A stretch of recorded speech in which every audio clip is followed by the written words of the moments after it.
Oh, there's a little bit of rust on the chainsaw. Oh, we have to like scrub the rust. We got to scrub all the rust off the chainsaw. Chainsaw saw is back.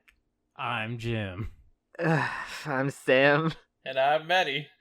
I did not know that was a chainsaw when you first started going. I thought you were like singing like a doo-wop song or something. I know, yeah. There was so much rust on this chainsaw that has not been touched since winter time. I don't know when the last episode came out, but the last chapter we talked about came out literally in December.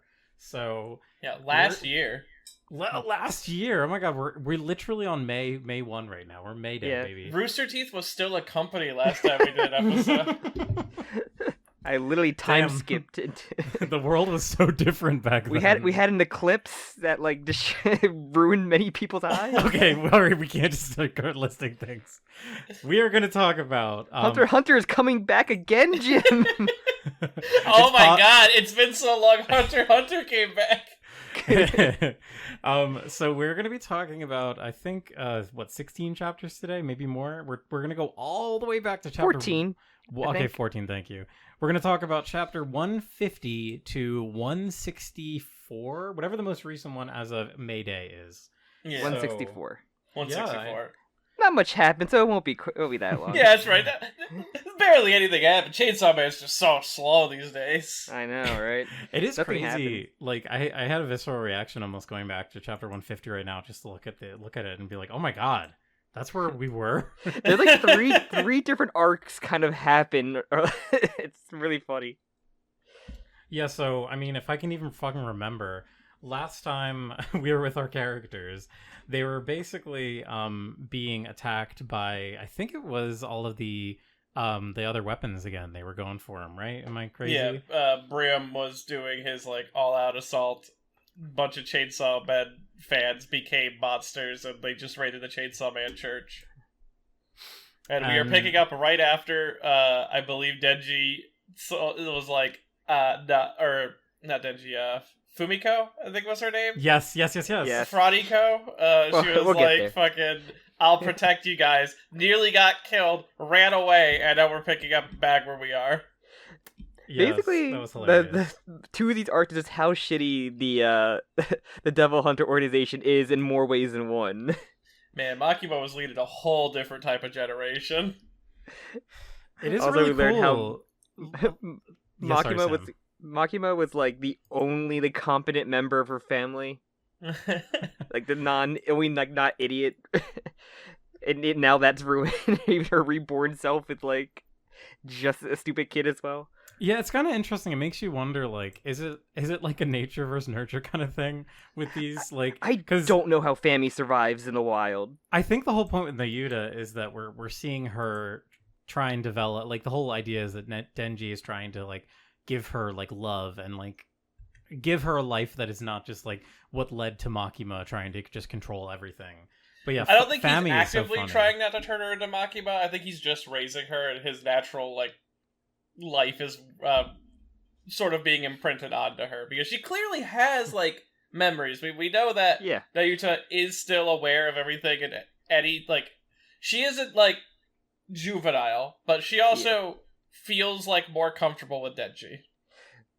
Yeah, and one thing too, and I feel like the biggest like comparison between Makima and Nayuta is the fact that Nayuta actually cares about her pets. Like, the whole thing with Makima is that we saw that she would just ruthlessly murder and dispose of all of her quote-unquote pets, like the humans that she controlled. Where Nayuta here, like the big scene that this begins on, is kind of like this is like a big like turning point moment for both of them. Yep. Their house is burned down. Speaking of dogs barking. Yeah, the dog barking in my background. They're annoying. Their house is burned down, or rather it's an apartment complex, I guess.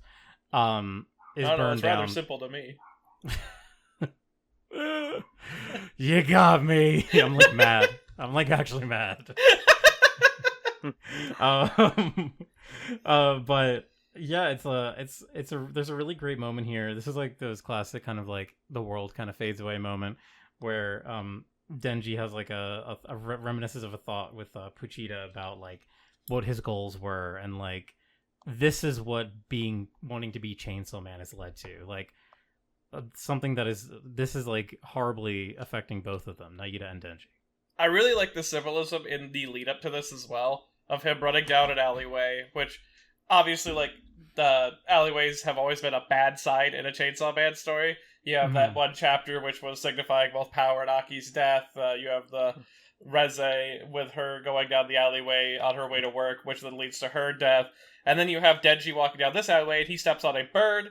Specifically, I believe that's a crow or a raven, one of the two birds that signify the death of something, while also being tied to birds just as a symbol of freedom, and Denji stamping over that freedom and then heading on his way to what is essentially, I can only imagine, a transitionary, like, inner thought of, like, what's the next dream to come, because his current dream is up in flames, literally, as after we get this little shot of him talking to Puchita, asking about what he's gonna do next, we see the destruction of his old former life. Yeah. And it just gets worse from there. Just man, it gets worse. God, I hate Flamethrower. He trips them like an asshole. And then he's like, "Oh yeah, don't you just love burning families and great. Dogs and cats are flammable." It's funny, like, obviously the fire thing, I'm immediately thinking of Fire Punch, but just in general, like, the despair and, like, the sort of melodrama, what's the word, like, bathos, I guess you'd say, like, the extreme depression of the story does remind me of, like, how dark Fire Punch gets in some of its, like, harder moments. Yeah, like, I know, like, a common criticism of Part 2 for a good chunk was, like, there wasn't really a strong villain, mainly because, like, we had an established one, but, man, did Briam show up and fucking, like, strong arm the villain position, at least for this arc. His, like, insane devotion, his, like, obsession. It's like an obsession. Yeah, he is just the perfect type of villain for this type of story, and he will just do shitty things. Like, everyone likes to point, kind of tying back to how, like, to quickly get an audience to hate someone. Some people always like to point to Araki and his brutalization of dogs. I've never heard about that. Explain. Oh my god. But except in Part 8, the dog lived. Yeah, with him saying that the reason that dogs end up dying is that no one wants to see that, so you immediately have a negative reaction to a character who does that. And, well, setting an entire apartment complex and killing all of the fucking pets, Meowie's dead! Like, that the dog... We don't know, there's no body. That shit, you're right. There's no body. We have no confirmation that all of these pets are dead. I don't want Meowie to be dead. That just, like, hurts even more. Same thing it hurts even deeper. Nayuta. There's no body. They just say she's probably dead. No, unless we see a corpse, One other thing, too, that I just love, like, Chainsaw Man is just such a well-written series. Like, the whole bringing up, like, how underutilized the, like, other weapons were in Part 1, like, really just stems from the fact that Makima just had them under complete control, and now that none of them are under control, they're just like these pure chaos elements that can just do whatever the fuck they want for, like, no reason. Yeah, it's a very cool way to bring an old, like, plot line back and see, like, what these people actually were like when they were brainwashed zombies, and seeing Briam as this sort of, like, I don't know any other word to describe him as, zealot, technically. Like, yeah, he's devoted to a cause that is, I mean, he literally made a church around it. He's a level of insane that requires such devotion to what he's believing in that there's no way of, like, fully convincing him, and that's, like, the perfect type of villain that Fujimoto is, like, best at writing. We saw a similar thing in Fire Punch with the Sun, I think was his name. Wasn't it? Which one? The main dude? The antagonist by the one of the antagonists by the end, the boy he saves who gets robot legs and has lightning powers. Oh yeah, I forget his name. Yeah. That was after when I stopped reading. But, like, he has a similar level of, like, insane devotion to a cause, though his was more like a cause that there's, like, there is a difference to how they approach their beliefs, but, like, I get the same level of insanity and, like, power from, especially in the, like, the comic chapters with Briam with the fucking, like, empty handgun ploy that he does. Mm-hmm.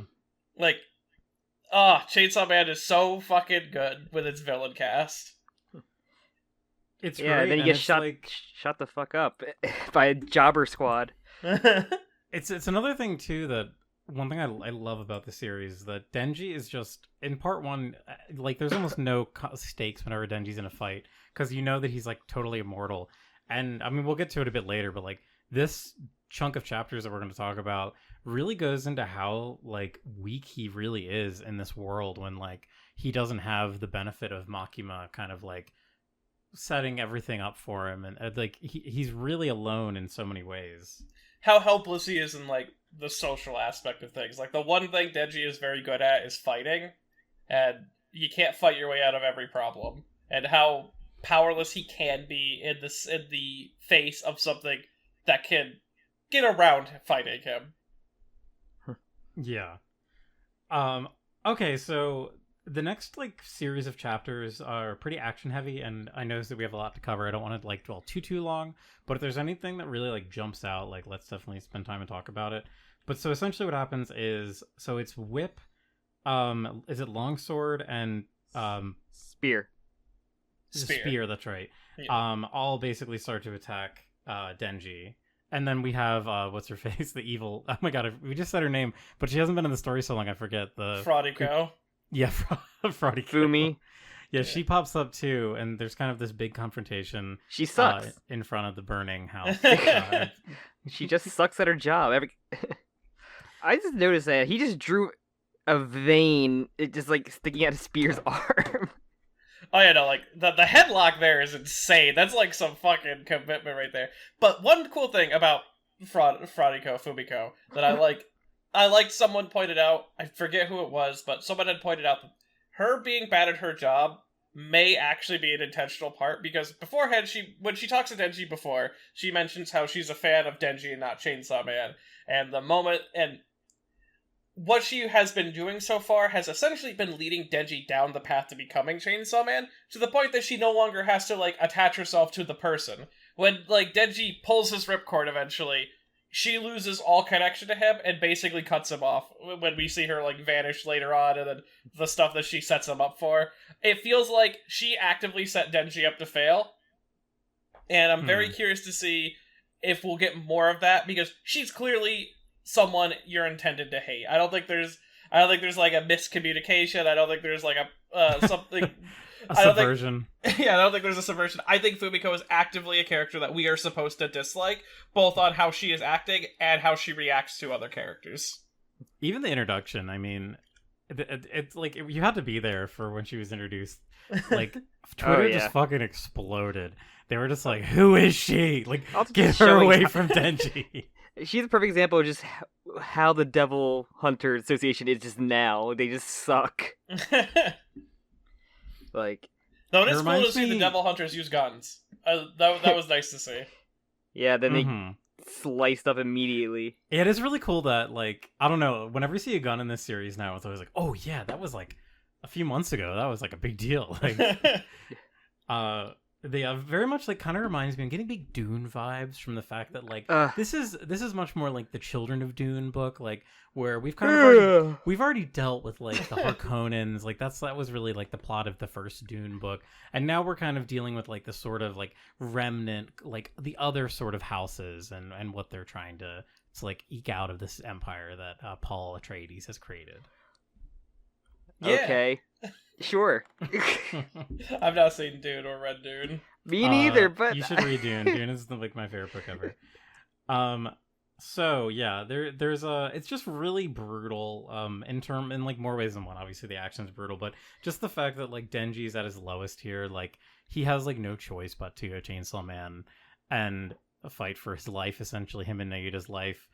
And there's like a pretty crazy moment where Nayuta attempts to control I always can't say his name. Barum? I say flamethrower. Barum or I've been saying Briam, but I think it's actually Barum.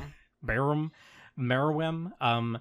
He she tries to control him with her ability, and he's able to resist it, and he sort of attributes it to like maybe some sort of like lingering influence that Makima has, which I love. That's like, to me, that's like Hunter x Hunter shit. Like, I fucking love that, like the sort of lingering influence that like spiritual power, your fucking like superpower has in the world.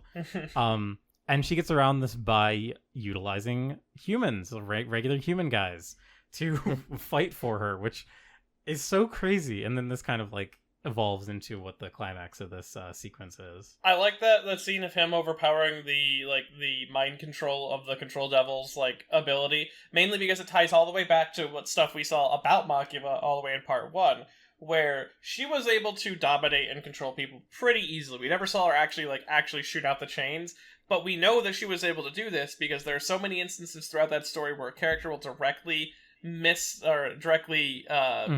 not follow a specific order. What I think about the most is with Angel and when they went and hunt down Reze, because Makima told Angel specifically to bring Aki, and Angel went against that order because he cared about Aki. Or when Power overcomes the same sort of mind control when she cared about Denji. Like, strong emotional attachment to something other than the Control Devil is seemingly its one weakness. Like, you can't break that emotional connection. Which I love. That's like a great like realistic thing of like how like feelings can influence like anything. Like your personal feelings can override like any other external stimulus in like so many ways. Rules to your powers are kind of nice. True. All right. But I also just the symbolism of the Denji's actual transformation in this is really good.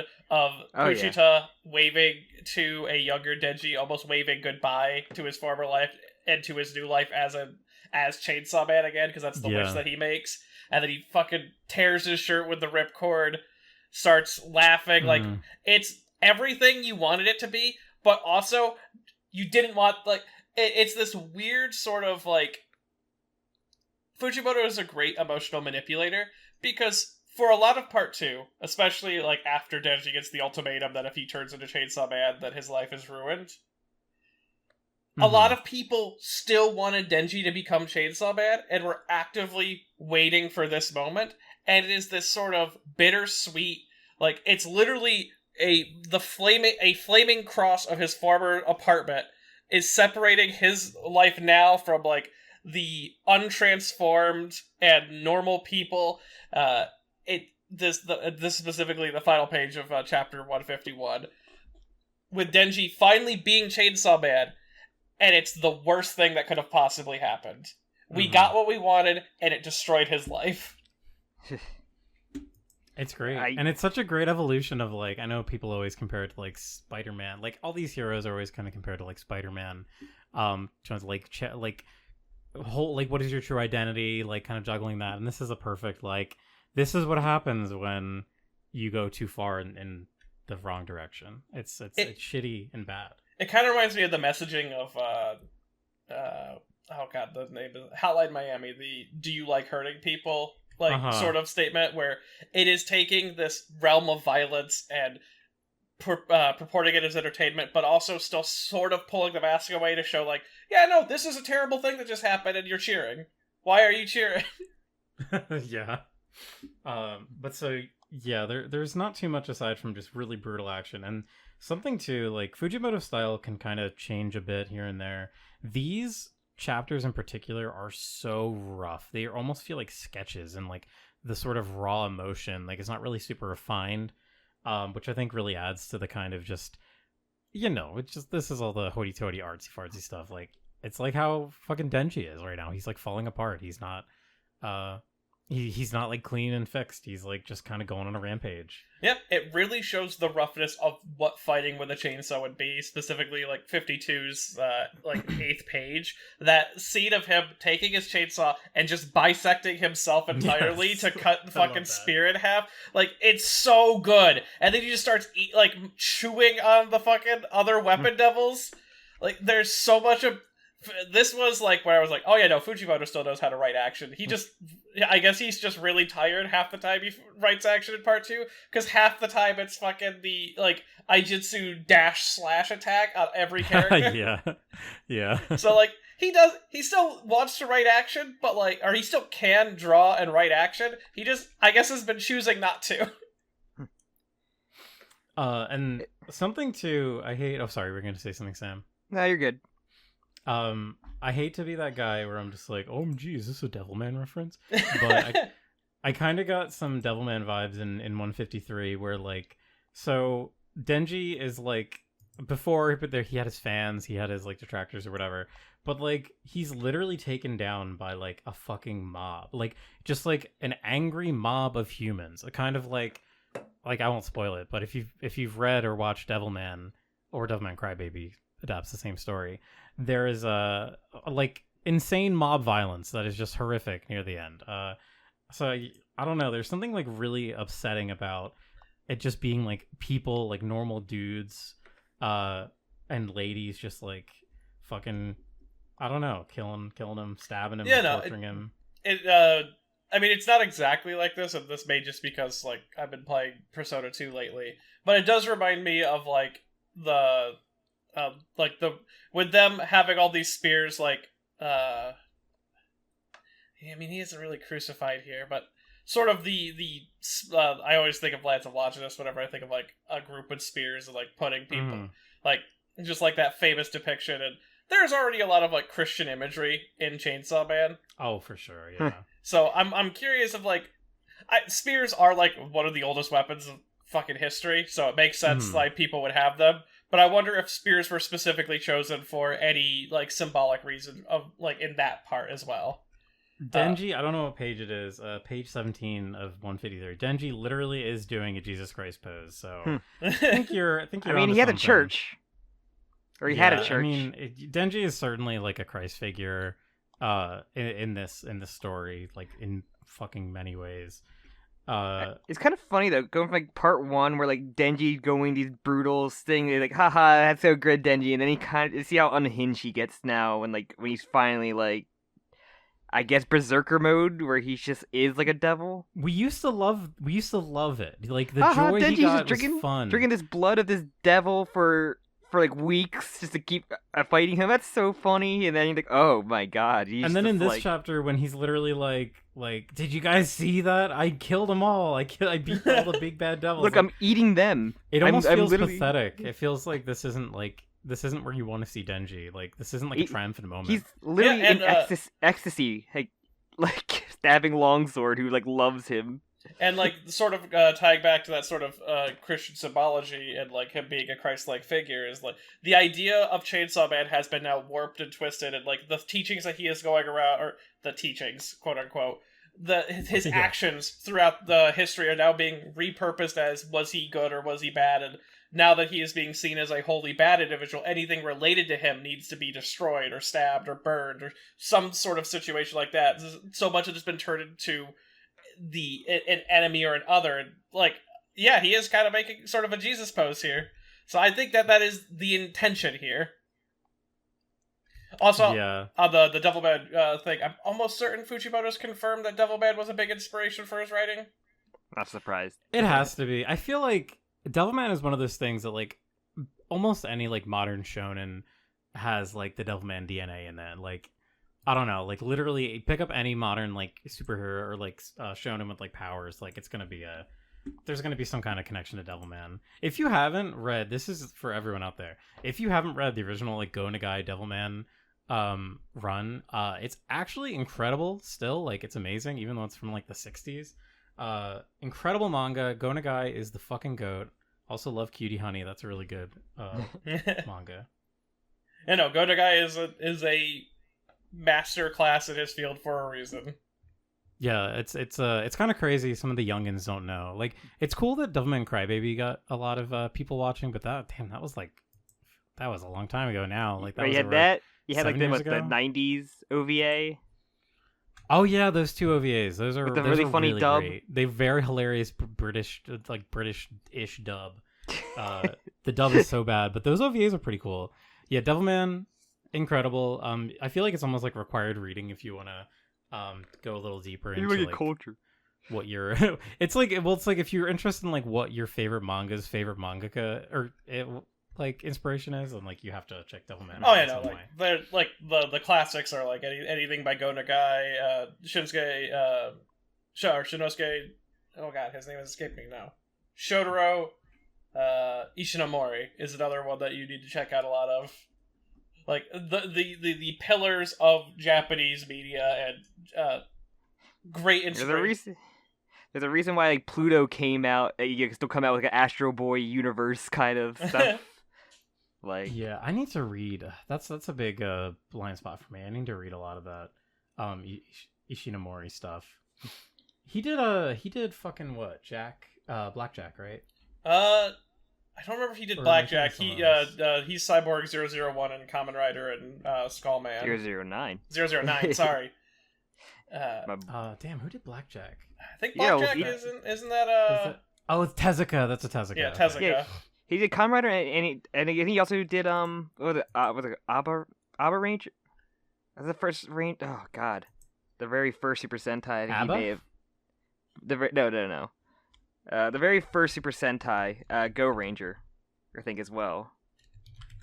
So Yeah. he has his hand in a like a massive thing of like pop culture history in Japan. We love we love the old school. As Like I I said said, before, every one of those old, things is good, still going new, on. bad.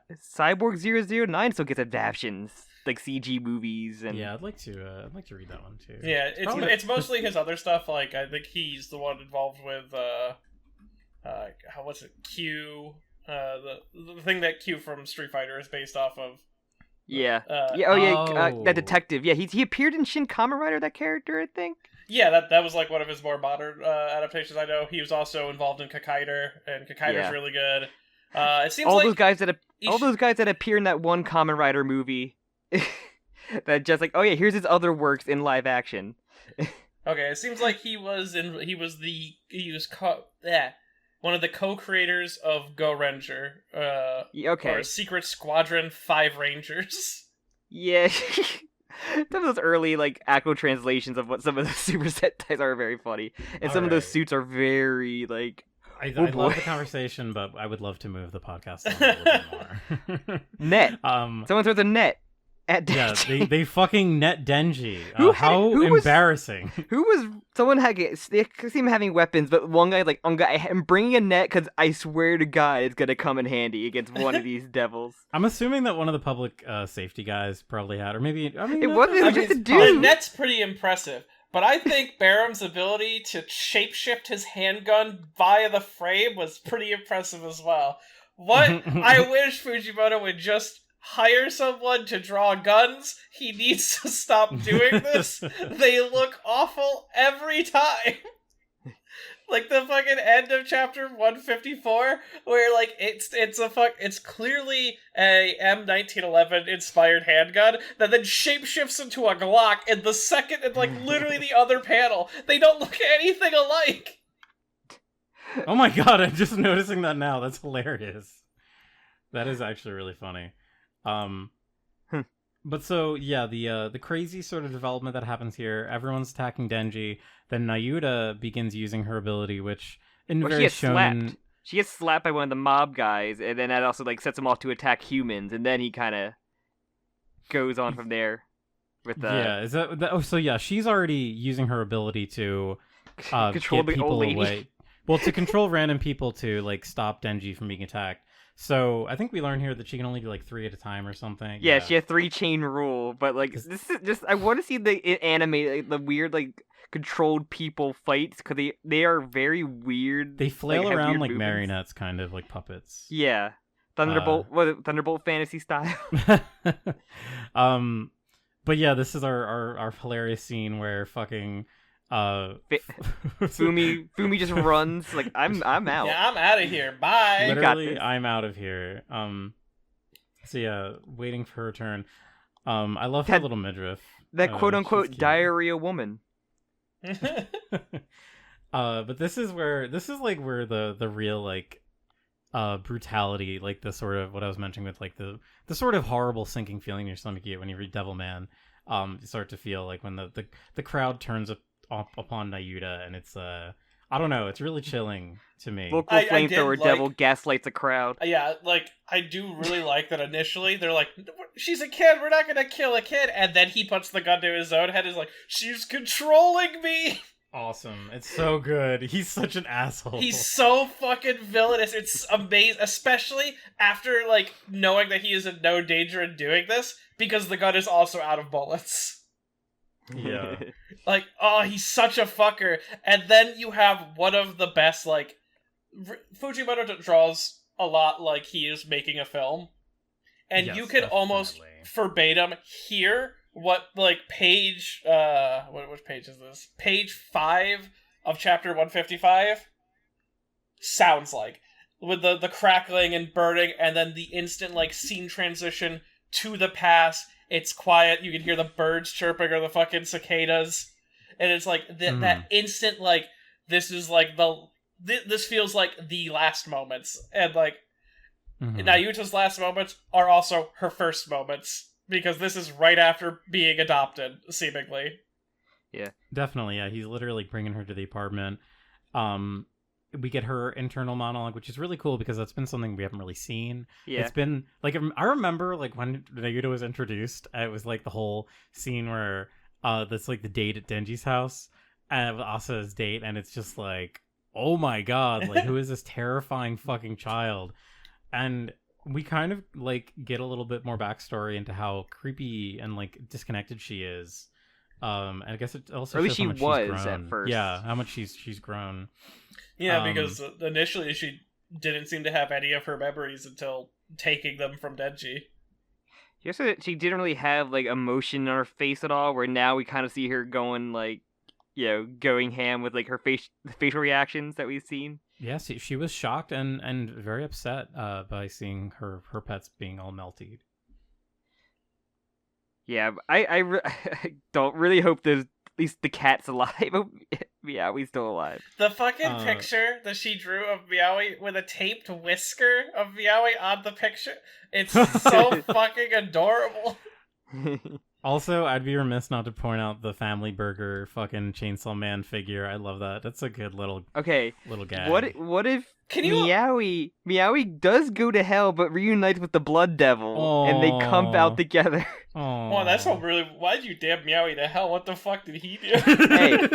hey, you don't know what Meowie does in his free time. I just think it's a little fucked up. Like, Meowie? fuck, man, he's just a cat. Okay, yeah, but Meowie was around Power, who was incredibly racist. Shit, you're right. It's true. She is self-professed racist. I love also like I just want to talk about that figure really quick because this raises so many questions. Can you imagine if, like, tomorrow or some time in the future a fucking horrific scene was played out at a McDonald's, like, a fucking, like, lobby where someone in a Ronald McDonald costume got beheaded, and then a year later the guy who killed Ronald has a figure holding Ronald's head in like a fucking it even reminds me of do you remember in, like, in Thor 4 where, like, they just make, like, a Thanos ice cream store, a man who, like, killed many Asgardians, they didn't have an ice cream place named after. It's called, like, the Infinity Cone or something. Yeah, that would be, like, I hate to say it'd be, like, hyperbolic. That's like making, like, a Stalin restaurant or, like, a Hitler restaurant. Like it's hilarious. It's hysterical. This is like the equivalent of them being like, all right, let's make an Elliot Rodger toy. Like, it's crazy that they would make this toy of the Family Burger. I hope they aren't selling it at Family Burger. I hope it's a discount restaurant or it's like one of those smearing merchandise. Because if they sell it at you get it at Spencer's. You get it at Spencer's Gifts. Well, don't worry. The family of the man who died by Chainsaw Man do not get any of the money from it. Oh, the royalty. Don't worry. They are penniless and broke. He's also in hell next to me. You know what I thought, Jim? And it's like the smiling friend's like, oh, I said damn. Like, that's all I did get out. Well, yeah, you know what they say, no false idols before he. So, like, hell for your mascot suit. Damn, Power should have told me all those slurs. But yeah, we kind of get, like, you know, the little thing at the end with, like, Denji doing like, yeah, you killed your own father. It's interesting. We actually we kind of shift from Nayuta's like flashback reminiscence to Denji, because we were definitely getting Nayuta's thoughts in the initial portion of it, but yeah, it is it really like cuts back to Denji's insecurity about being unable to have a normal life, and I wonder, like, he's no family. Because, like, in like a film sense, like, this is clearly going from Nayuta starting out with, if I fulfill Makima's wish, that I can learn who I am, to making an identity for herself and finding peace in that, which is what, but it also works as, like, when we're halfway into this flashback, it works as Denji having a sort of flashback of his earlier life. And so, yeah, like, I mean, we are in a POV leading up to that. We go to his POV, like we're seeing first person, and it's great because it works for both of them. And oh my god, Fujimoto is so fucking good at this. It is so filmic too, like what you're saying, how it's in first person. Like it really does. Like I really would love to see Fujimoto do like a $1 million film. Just like give him like a really small indie film. Give him like a nice camera. I want to see what he fucking makes. I know he's in the one first. He's gonna become Kojima, Jim. Is what you're saying? No. Oh, what's his name? I can't remember the animator's name, but Look Back is getting animated, and apparently that was inspired entirely from that person reading it, going, "I need to make this. This needs to be made," and he just started working on it by himself. Oh my god, that's incredible! It looks incredible. We got a trailer also in between. Now in the last recording. I mean, it got announced in between. And a trailer. We actually had a trailer too. It looks incredible in the way that like that one Uzumaki trailer looks, where I'm like, there is no way that Uzumaki's never coming out. That this quality can be kept up throughout. But at the same time, I mean, the Chainsaw Man anime had what I would consider to be an impossible quality to sustain across the season, and somehow it did. So yeah, and it's not being made by MAPPA. It's being made by another company or another studio. So I don't have to worry about the blood of MAPPA like coloring in the red on the screen. Yeah. You mean those poor animators don't need more stuff. So big thing here. Denji wakes up in the hospital. Our baby boy octopus. This is one appearance in like all these chapters we're covering. It's been a minute. And also a confirmation that it was a transition between perspectives of the flashback as we see one of the last panels in Denji's own memory. Yeah. So yeah, he broke the golden rule, and Fumi's gonna knock him out and take some of his hair and toenails for his collection, because she's probably like the devil version of a serial killer collector. God, Fumi is such a freaky person here. I said, if she lived in the United States, she probably would have like serial killer memorabilia in her house. This is so upsetting. Like revisiting these chapters for me, it's so uncomfortable. She brought tweezers with her. I mean, that is like the cherry on top of just the whole like the whole like setup of just Denji is fucked. Like Denji can't do anything to get around this. Like they just fucking knock him out and fucking start dissecting him. This panel of him on the operating table is like insane to me. I also like that, calling back to what she was telling Denji forever ago, that she's not a fan of Chainsaw Man, she's a fan of Denji, which coincides with what she clearly told the rest of the group, that she's a fan of Chainsaw Man, because Yoshida asks, like, aren't you a fan of... I thought you were a fan of Chainsaw Man. And, like, I'm a collector. So, it's almost certain that she was just lying to Denji there, tying more into her being sort of a traitor for him. Well, the quote later on about her, what a bitch, but to her. They're kind of cut up in pieces, and they cut off his leg like 26 times. I love that. And we meet this like a minor character of this arc of Eye Patch Agent. Fucking loser Eye Patch. So his very interesting scar. It looks like his face almost like got peeled. Like probably if that cut would have happened, like his face would have, like, you know what I mean, it would have peeled forward. So yeah, he's in the Tokyo Devil Detention Center. And also we learn no devils ever escape. No devils ever escape. Also, like, let me about to introduce myself. Also, I love, like, I'm surprised at how quick it just jumps right into this next, like, arc. All these arcs. The Denji retrieval arc. Her Final Fantasy VII like cover art of her like about to storm. Oh, Final Fantasy VII, Shinra. bro, that's the dude that's the dude stepping up to the glass jar. Oh, Jesus Christ! That's the first thing I fucking thought of when I saw this panel. Oh, that's hilarious. But like, the fucking week leading up to the next chapter after this panel of people going, "Oh my god, it's Reze." Oh my god! You see, People, this is when I doesn't wear reading uniforms like that. People were doing edits of like what was actually above the legs, and there's just a variation of many other things. That is so funny. I stopped reading weekly at this point, so I didn't see that. That's really hilarious. People thought it was Reze.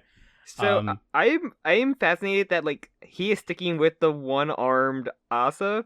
At least for well, yeah. How else were you equate her to Aki so that when she dies, you can be like, "Oh, I'm heartbroken again because she's gonna die fighting Chainsaw Man."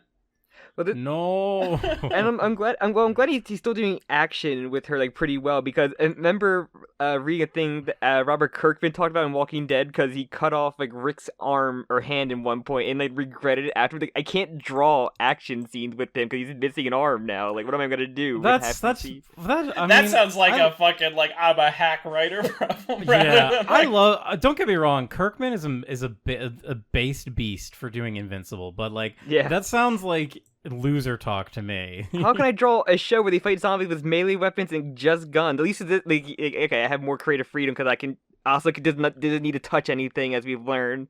This is a situation that's like, this sounds like a blessing. This sounds like you just gave yourself more creative fight sequences. Yeah, which is like also the visual. Like I love the visual of like she didn't have time to like pin the shirt the sleeve down, so it just fucking flails in the wind or when she's in action scenes. At no point did she ever tie it up or cut off a sleeve. I think she just like lets it dangle. I think she's now tied it up at the very recent chapter. Because Himeno style, just like have them all flap. Yeah, that is a really striking image. Also, fucking that whole like Fumi. How do I show the winds blowing? I love fucking Fumi's expression throughout the rest of this arc. When her sort of head to the side, arms down. She runs like she's dual wielding spears in Dark Souls. Okay, so she's the character once he animated because she runs like an Ed, and Eddie character that just. Like you can edit her next to them running, and I'm pretty sure. Sorry, I've been calling her Fumi, not Fami. Whoopsie. I was gonna say I was confused for a second. I fucking love Fami so much. Fumi's the diarrhea woman, and Fami's. This also has like an incredible gag, and also I've talked about this a million times. I've already mentioned Hunter x Hunter, but characters like using their inability to understand their powers to their advantage is the greatest thing of all time. Like that she thinks that she owns these turrets because she supposedly paid for them with her college fund is literally incredible. I adore this more than words can even express. I also just adore that Famine just does not react to her name or that name. She has to call her Fammy. It's so funny. It's awesome. I love Fammy so much. She's like my favorite character, even though like you don't know anything about her. Yeah. Yes, Fami literally wrote a contract, like a totally illegitimate contract, for her to buy these things, these weapons. Also, like they're terrible play. Like, oh, why do we wear a uniform? Because they take tours here sometimes. They won't shoot at us right away, and then they shoot at them right immediately. Away. I also love. There's almost something cartoony about how the guns pop out of the ground. It feels like something out of like X-Men. It looks like the fucking guns from Battle Network. That's the first thing I thought of is like the cannon chip from Battle Network. I've not played. Oh, there goes that dog again. But so yeah, also, this is what a clean hole she made with machine gun fire. I can see perfect edges there. Awesome. What the fuck? It's not bad for just turrets that probably wouldn't be able to do that if they weren't hyped up or souped up. I just still love, and like I keep saying this because I want somebody else in the audience to internalize this, but anytime that Asa is Yoru, I always read it with like a very deep masculine bassy voice. I thought you were gonna do like an accent or say like an accent. No, not an accent. That'd be embarrassing. But I love like how even Yoru makes fun of Asa's naivete and but in a funny way, like. Not the fact that it makes no sense that Asa should own these things based on the contract, but it's that these weapons should not have been so cheap. That is what Yoru says. It's like, this idiot. They should have been more expensive. And then Asa has a very cute moment where she's like, "I did it." I love Asa. Oh yeah, Asa can has never, like won me over so hard in these chapters with how fucking good of a character she ends up being. Like the deep breath before firing the college fund turrets. She's so cute. And then she rolled a natural 1 on her stealth check and Oh yeah, that's so always fucking tripping in the good. worst moments. I love, and it's not just a trip; it is a fucking face plant. Like, Hard to catch Knows hard too to catch good. your fall when you fucking 1R. That's true. Honestly, that must be a really like a very real thing. But yeah, we get this cool little guy. I love the fucking creepy crow. This is something that like every once in a while, probably from you, Mehdi, on Twitter, I'll see like when I'm like months and months behind Chainsaw Man, I'll see a cool image and be like, oh wow, Chainsaw Man looks pretty cool today. And it's this fucking crow guillotine. This is amazing. I love him. I wish Guillotine stayed with the crew. Like He could come back, maybe. In and hell. since as we learn, he's not nearly as powerful. He can just cut everybody's like item. He can't cut flesh. He can cut like I guess like what's the word like inorganic or Yeah, I guess so. He cuts all their clothes. This is another thing I just love seeing. Like when it reminds me of in JoJo, the one guy that gets sliced up and put in the bakelite or whatever. Yeah. Like when you cut something so perfectly that you can see the cross section. I love that with all the guns. At least the AKs so are cool. drawn Man, consistently. Fujimoto was possessed. He was like, I need to draw 4 naked men immediately. Every time we cut the guillotine, just like cawing at them, it's so funny. I love it. Guillotine was so good. I'm so sad he didn't stick around much longer than like a chapter because his interactions with everyone, where he's just like saying the same thing, and then like you have Fami like sort of translate for him. I love the like character who can perfectly Chewbacca and Han Solo. Yeah, literally. And I guess we kind of get a little tease, I guess, of Fami's power, where I guess she can summon devils, but like they're kind of sucked dry of their power, so like, or they have a weird like. Well, she starves them. I don't know if what she has in hand is literally their like shriveled body, because she does retrieve falling devil's form afterwards, or if they're right, or if they're totems that like sort of take a like a devil summoner like approach.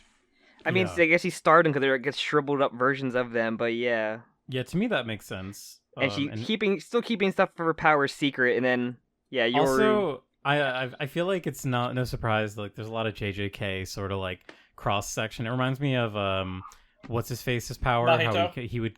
Yeah, Mahito would keep like the tiny little like like shriveled curse spirits that he would throw out and use. Yeah, his, I kind of got special vibes of curse that. corpses. The yeah. But yeah, and then she gets her shoe licked, and like I do love Guillotine's like a cutaway, like it's just like the cutaway to the next scene. So yeah, then we kind of get the return of the losers from the Chainsaw Man Club. Yeah, I love it. We got Worst Kobeni, a guy who was made for the specific part of the audience, and then Agni from Fire Punch. Literally, yeah, he's the same build, the same hair. That's really funny. I always like to imagine that in Fujimoto's own mind that he has like a cast of actors that he keeps bringing back for different roles, and the Agni's actor is just this at this point. Like, I do love like telling Fami off, Fami like okay, like okay, get it out. I don't care. She's so charming. And so in the next chapter, as our silly little gang. Also, what we didn't mention, the whole thing is that they're not even like there to rescue them. They're like, yeah, you can like tag along with us. So we're here to get Chainsaw Man. Like we're gonna fucking fight him. The shot of them running is so funny. It's like a Scooby-Doo chase scene where like the monster starts running behind them as well. Like, oh my god, it's so good. And we see that in one of these detention rooms, they've thrown a lot of the turned humans, the Chainsaw Man. What do you even want to call these? Like pseudo Chainsaw Man humans? Minor chainsaw demons, I guess. Yeah. Which we learned that our new favorite eye patch character, his wife, was one of the victims, and apparently she wasn't even like a fan or anything, right? No, she had no. I don't think she had any kind of input about her. But or about him, but like, yeah, he's also a piece of shit who cheated on his wife. So. And then yeah, oh yeah, he talks about his affair that only lasts 6 months. Only 6 months. Also, very funny to me. I love that Yoru is the one that pops out when he says that, and Yoru gets mad, not Asa. I just like It could be Yoru relating to Asa's own feelings and being able to like externalize it. Oh, I love that. I love the idea of like Asa just completely influencing Yoru's like whole formation, kind of like we were talking about, like Nayuta being like not trained by Denji, but like learning how to like be in a family, and a loving family, than a cold, calculating control demon. And then we get Katana Man returning. I was so fucking happy. I was so fucking surprised. Like he just the number one hater. Yeah, he just pops. He's just here. He just pops through. Well, not only him, we get the Nail Fiend as well. Yeah, my fucking boy, the Nail Fiend. Well, does this character have a name yet? No, it's just Nail so far. But they are, I believe, confirmed male, and they are very effeminate and very clearly representing a specific type of person. Yeah, this is an interesting character to me because like. The fiends are always they give him, like, he'll give fiends, like, funny quirks. This one it's, like, I really like it. It feels like a very unique character. It's not, like, just power again, you know what I mean? It's not just, like, an obnoxious, like, that has, like, even the first appearance, this character has, like, such a funny code and, like, a strong brutality to them. So, yeah, it's fun seeing them. Not even that. Like, even, like, when we get, like, what they want, like, why they're working with them, it's just, like, they wanted to own a store. Like, own and run a store is very funny. Nail Fiend, your drip is too different. They'll kill you.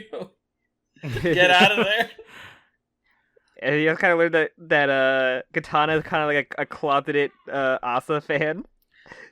Also, I think so. That one chapter, did they call him Samurai Sword? I can't remember if we had like a final distinction. We don't have a name for him yet.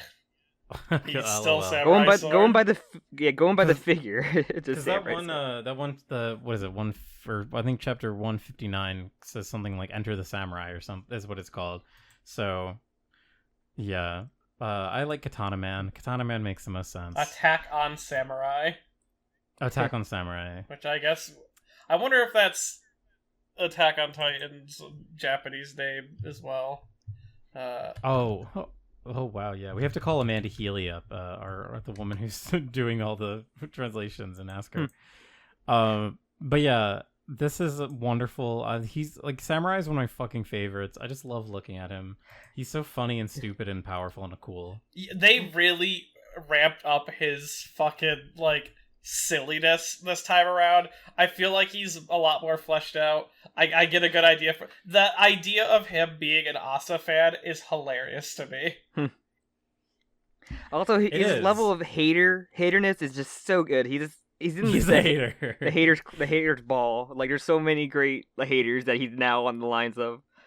He's so petty. Also, I mean, we're gonna get to it, but God, did he fucking. He started fucking working out 24/7, I have to imagine. He got fucking huge. You know, when he said Yakuza aren't bad guys, they're actually heroes protecting Japan from behind the scenes, he just said, have you played the Yakuza games or the Like a Dragon games? They should have said that would have been a better joke for the kids, but unfortunately his bad joke bombs. I do like Nail being like, I got a little tired of all this killing children lately. He's kind of evil, guys. Come on, kind of cartoonishly evil. What are we doing here? And I do like, we call it truth. We all want to fight Chainsaw Man, and he's here. You didn't even know he was here, did you? Like, incredible how easy it is to sway people in this. Yeah, universe. It's crazy when like you can see the thought process in his head in real time. Like Nail just like looks at it. Like, what are we doing here, boss? Also, yeah, this is a really good catch where what's his face? Samurai like breaks the door open and lets all like the Chainsaw Man zombies out. I don't know if that pays off until like literally like one of the most recent chapters. Also, the thing of Nail just certain things that they just find cute or cool, like when the katana killing Chainsaw Man is my reason my heart still beats. Oh, so cool. And then I like that And we Asa also, or Yoru has the similar statement, but even better than that is fucking around page 14 when Samurai Sword fucking tapping her on the head with his fucking chainsaw nose. Hey, high school loser.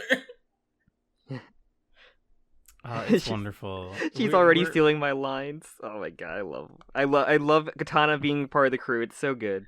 And then also we get like my other favorite like minor characters are just the doctors because oh man, they're so funny. good. They're so smart. They're the only fucking character who like really gets what's going on. Like, listen, I'm just a doctor. I don't have any fucking connections here. The shit's you want's right there. Take it or not. I don't know. We're just doing our job. We're no threat. Also, so I this do is, like. this is a Go ahead. building that we've been told has had no devil breakouts ever, and their reaction to there being intruders, they're like, "All right, let's take a break." like they're not worried. They're just like, "Yeah, whatever." You know what they're mad about? They sorted the box and they knocked him over. He's like, I wanted a box. It's not even. Yeah, like it's not even. We're just gonna take a break. It's also. I demand an apology. And then they're like, hey, humans, we gotta go build a body back up now. And This even is like, so funny. even the what they call it, Bro Bene like finds the heart and just holds it by the string. Oh, It's This so is funny. so awesome. I love this so much. It's so funny. I love the little like Family that finding an elbow. little Puchita face you can see on the heart too. Oh my god, that's so cute. And like, hey, aren't you three gonna help? Like the doctor's like the one like, shouldn't you guys be helping? Also the amazing line. The one guy is like, "I found his wiener." Shove it up And his then, ass. yeah, literally, Shove it up Samurai his Sword is ass. just like, shove it up his ass. Like, But the call, we kind of get Yoru kind of being like, oh, I'm one of those honor people that just need you at full power when we duel. Like she's I can't a fight. Vegeta. No, Vegeta would just. Well, Vegeta now, Vegeta back then was just like, I'll fucking kill you now. I mean, Vegeta could be very easily convinced to wait though. no, Yoru is Yeah. Goku. Shit, Yoru is No. pretty Goku. Yeah, no. No, speaking of fucking kids. Goku, the page turned to Quan Chi. That was crazy. It's one of those like everyone's here kind of moments. It's like, oh my god, literally everyone's here. Like this feels like a finale and like the way that we're setting up all like the pieces on the board kind of thing. Chapter 62 was like there was like a low moment while reading Chainsaw Man Weekly where it was like, I'm not sure how I feel, like things are going kind of slow or like things are kind of happening. When chapter 62 came around and we finally got like context for what Quan Chi is doing and like learning up the fucked up nature, like the Devil Hunter like public safety has her wife's bodies and aren't giving them back unless she works for them. Like, oh, fuck these guys. Yeah, they're not the whatever happened with the Devil Hunting Association is not good. It's kind of bad. Whoever's running it now is doing a horrible job. It's like the peak evil sort of governmental agency, just like using any sort of leverage they can to get what they want, and that's why like everyone's fucking defecting so quick. Like they're just like, oh shit, I can just join you and fight Chainsaw Man. I'd rather do that.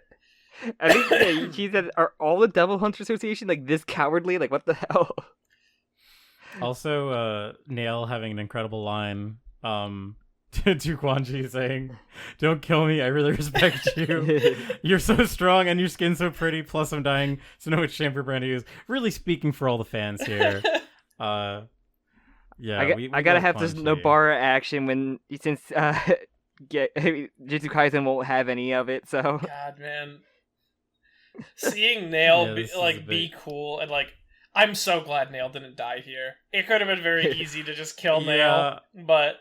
I've been waiting for it. Like, I don't know. I keep thinking of Beam for some reason. Like, I keep thinking of Beam when I see Nail. I'm like, oh no, I'm gonna lose Nail. Also, Katana Man's one move gets countered. I love this so much. It's so perfect. Yeah. He just gets his head chopped off. And it hasn't worked on anyone who wasn't a high... Like, after Denji countered it once, it hasn't worked since on any hybrids. See, if he actually had a sheath, like if he sheathed in the blades, then they would be cut in half, like if he had that time, but...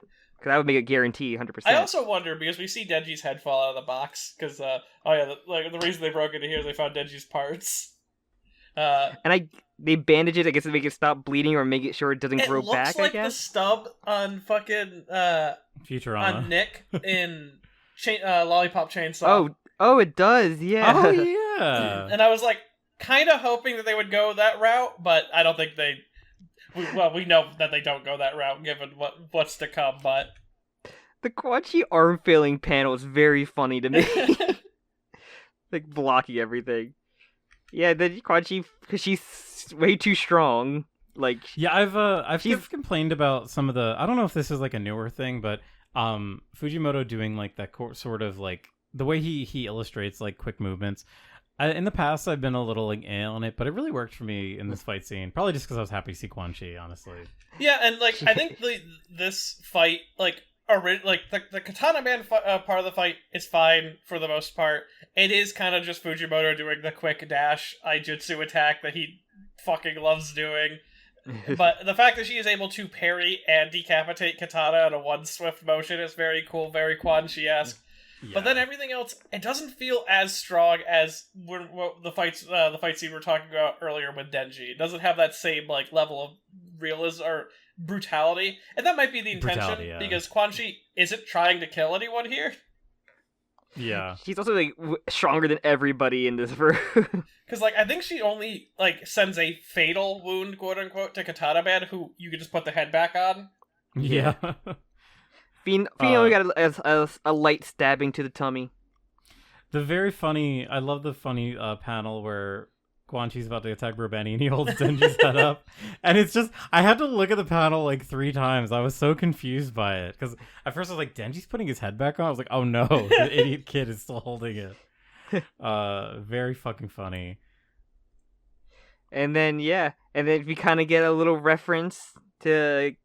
I'm pretty sure Kishibe, probably. Fucking Peepaw finally, he might wake up soon. He might finally fucking, his alarm might go off. He might show up and fucking fix anything.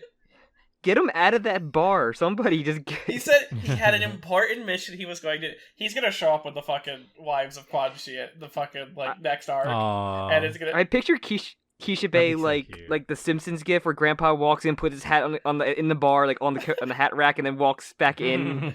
Like I want him to show up so badly, but like I know if I keep asking, I know Fujimoto's gonna bring him back and immediately like he's gonna get shot in the back of the head, and that's gonna be like the end of a chapter. That's how Fujimoto does things. And then Eye Patch Man gets stabbed by his wife. Haha.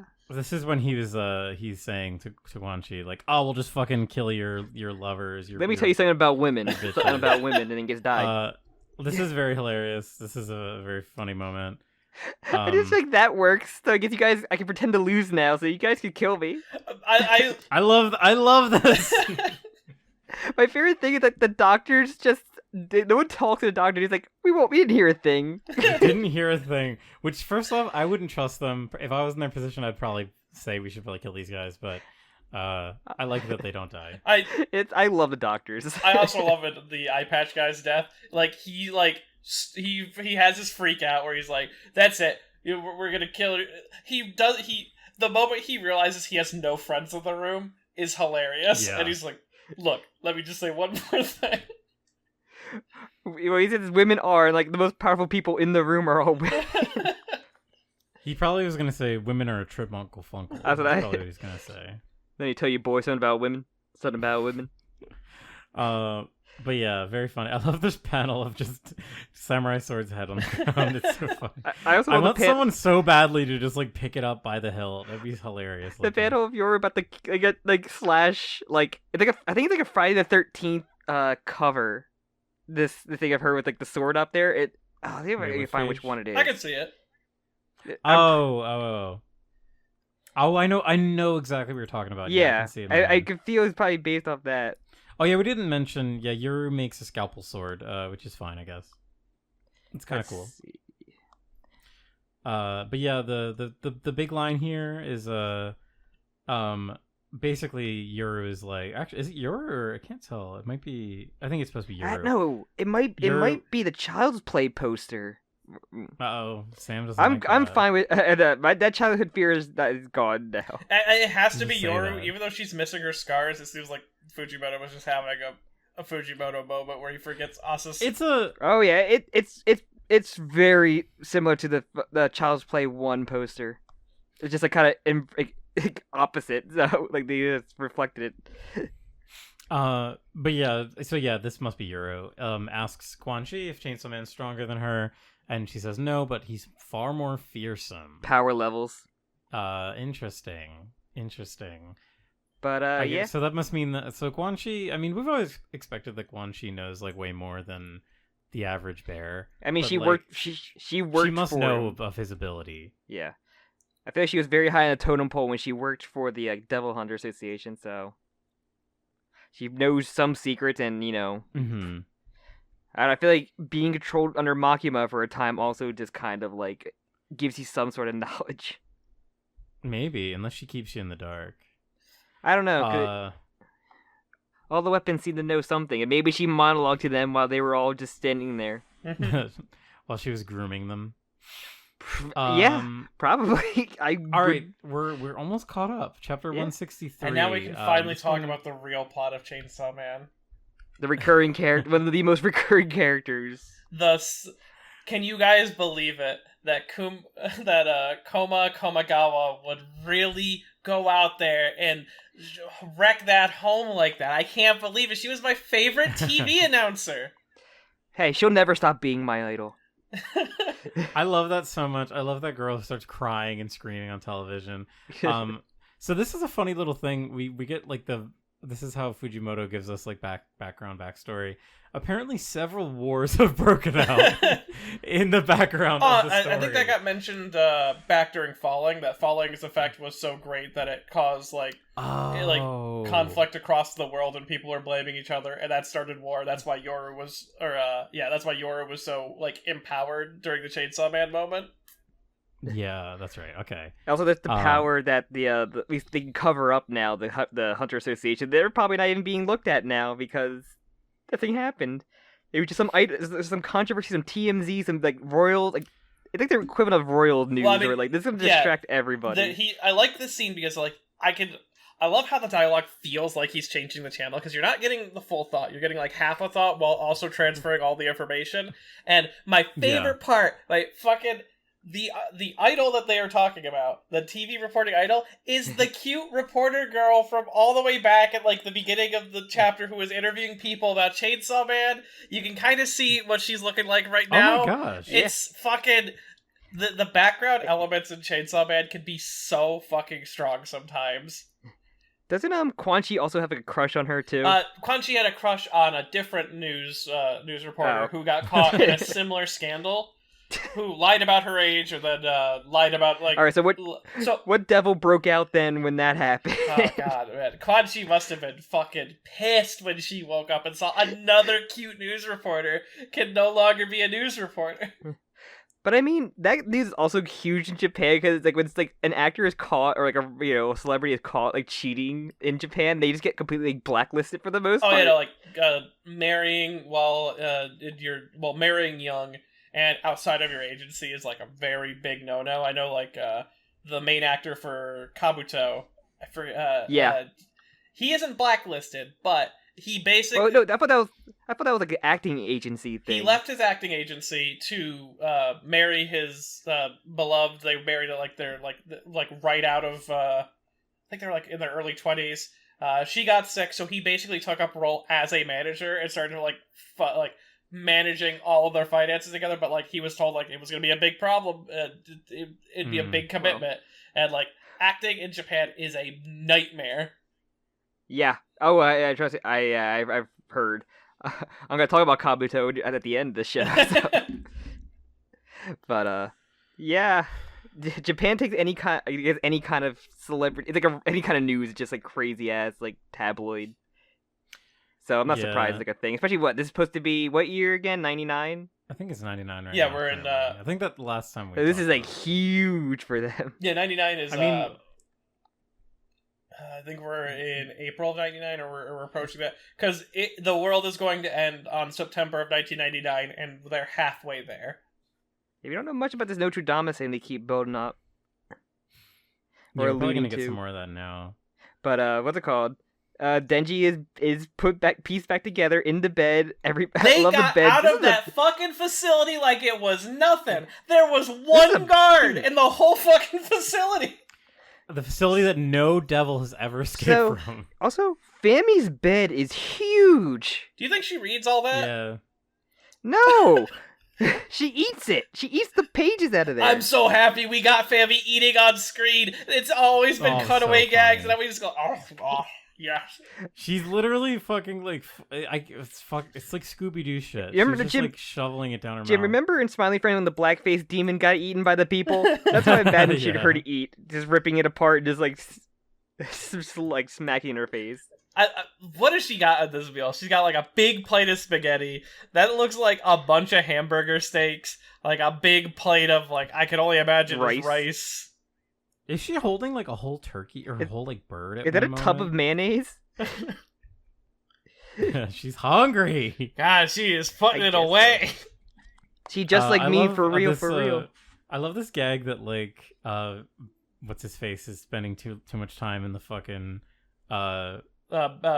Samurai sword. yeah, he's spending too much time in the shower. That's very funny.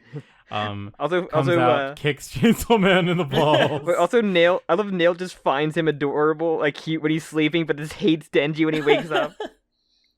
Yeah, Also- that was the moment where I was like, "Oh, this is kind of like a Power-esque character, but they've got their own thing going." Power, but less racist. But Is it possible? But man, one of the nicest things in the world is Denji wakes up and the first thing he asks is what happened to Asa. yeah, I like that. Loves That her. It's so good. And then the fucking back and forth, like, what happened to your arm? Your friend cut it off. Why? I don't know. He didn't even know which friend, or if he considered anybody's friend. Also, like, where Best Katana was like post-bath hogging the moment of my shower life. for the entire time. The incredible line here. Oh, best post-bath moment of my life. It's literally incredible. What a beautiful duang. God, he's so fucking huge.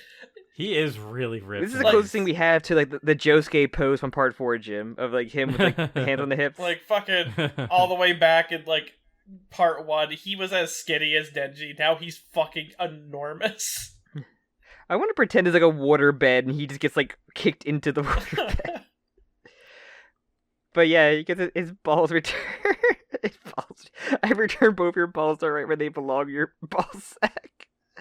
Like, this is a crazy line. I love Katana. He's like my favorite character now. I love how low the humor gets in Chainsaw Man. It's so fucking. I like good. how he's It's like, so- it's, so time for wonderful. round 3, implying that he does not remember the time that he was controlled by Makima and lost twice in a row to him. He doesn't remember, so it didn't count. Didn't happen. But yeah, I do. And they get the bipolar of Asa and Yoru like, beating up Denji as well. Denji's face in like the last page is so funny. This poor man has gone through so much, and wakes up immediately, gets his balls kicked, then gets kicked again by Yoru. Perfect. He's Like, terrified. I don't feel safe with these people. Like, we have nowhere else to go. Psychopaths, all psychopaths. But yeah, then we kind of go into the where's like Nayuta. And, Which like, I don't know if we mentioned, but even the public security didn't know where Nayuta went, so that's No kind of the one- big mystery right Yeah, now. we're- no body. Much like at the beginning of part 1 or part 2, we don't know where Nayuta is. I'm gonna be sad until I know. Honestly, to keep like that kind of level, like kind of devil, maybe they're locked up where you know what the future devil was, like very, very far below somewhere, or taken to a similar facility. It's fine. When Kishibe shows up again, he's gonna have Nayuta, he's gonna have all of Konshi's wives, he's gonna have Reze, he's gonna have Aki back from hell. I brought my kids. My goddaughter got locked up in prison. What are you doing? So yeah, they basically bring Denji back because Denji's just like, "Where's Nayuta?" Bring Denji back to the site where it happened, and it's just hilarious. Like, I love that the normalcy that these two chapters really go like make fun of how the public is able to just like pretend like there's nothing bad going on. Like, there's literally like Chainsaw Man corpses just like still in the street. People are just like going to work, walking around, like. everything's fine. Like, oh, what's the celebrity gossip? Like, I just love that. But we have this really emotional moment where Denji just like is sort of like ceaselessly rummaging through the rubble. It's like this is all he has. Like he has nothing else but to just like toil away at this. Asa's sleeve not tied up in this. Shit, okay, I guess, yeah, it's not tied up. I thought it was. Nah, ain't got time for that. But yeah, the scene Denji just being like so broken, like even like him trying to move stuff around, just like somebody that doesn't want to, give up. He's just emotionless, yeah. Or like, he's directionless. He's broken. Rather. He's literally broken. He has nothing else to do, so he's just like, maybe I can find something if I go through the wreckage. But like also like being the one to actually care for him, like kind of understanding losing family, and like I love that moment. Then Yoru can just immediately ruin it. And, like Denji's confused why you keep kicking me in the balls, and then saying you being nice to me and everything. It is very hilarious and also very like acceptable that Denji's response is this. Also, because, like, it only got brought up once that, okay, yes, people can see her scars. It is confirmed that people can see her scars when she like goes to fight devils. And like it's never brought up after that one time they acknowledge it like on the news. That she like everyone forgets about it when they go away. It's like they get instant amnesia. I guess so. But yeah, so I do like Fami's like, I guess he can't fight because he's hungry, maybe. Like so, and she goes with it. She goes with that logic. It's right, and in a way, she's right. Fami's always correct. What do you want? You want anything to eat? Sushi. Nah, I hate sushi. What a bitch. do you? I have a good idea why she hates sushi, because she can't use chopsticks with her. Oh no, we know why she hates sushi. Chopsticks take one hand. I know. I'm joking. We know why she hates sushi. She said it all the way back in the aquarium. She hates fish. She doesn't like anything with eyes. Was she a vegetarian? Was she a vegetarian or something? She might be a vegetarian. I think it was like anything that has a face or like could look at her, she doesn't want to eat. Just like Rise from Persona 4, she has bad memories of fish. I want all these losers at a table together in a restaurant. That's what I need. And also him asking for sushi. Direct callback to fucking Fraudico. Because back when they were talking about what's the food that they could eat forever and not have to, that they would never get sick of it, she said sushi, which is something Denji hadn't tried before. Oh. And well, she's gonna be paying for the sushi, so she's gonna own all the sushi, so she can turn all the sushi into a weapon, into razor blades. Yeah. But yeah, I love the final panel. It's definitely going to be the thumbnail for this. Asa has the most wonderful expressions. I love her so much. She's so good. She's great. So yeah, I hopefully next chapter will be them eating sushi. I love the word he says is sushi. He just says sushi. Oh, I love it. What if they walk into the sushi restaurant and it's Kishibe, Reze? I wanted just everybody. I wanted to be a poster saying "Do not let this woman in." The picture of Fami because she just eats everything. What if it just starts the fucking Black Knife arc from Kabuto? Oh my god! But like I'm just that's a twist. The chef is actually fucking Tendo. Like literally just Tendo.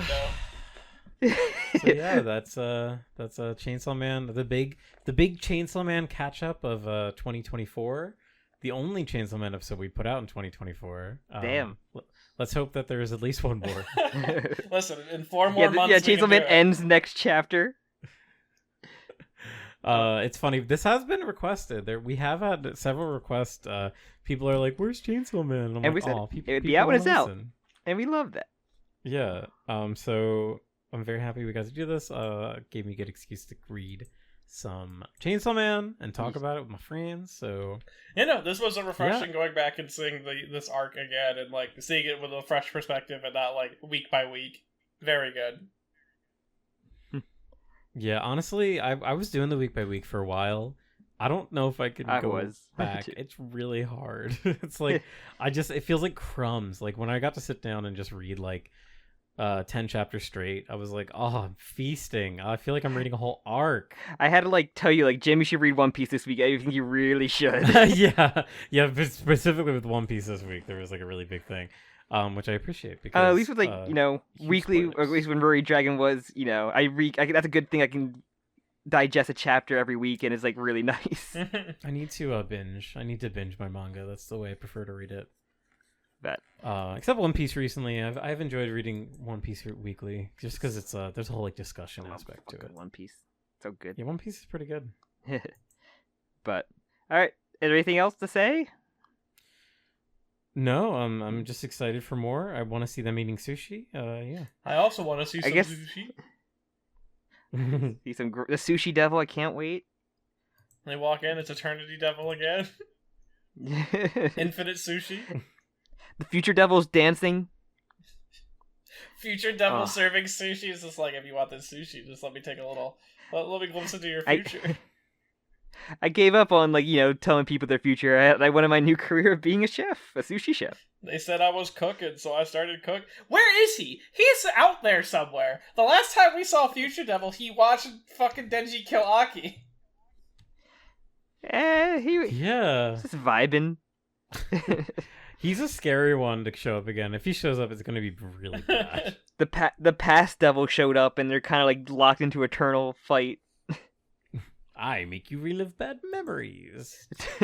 I'll show you the past. This never ends. Just shows you images on his phone.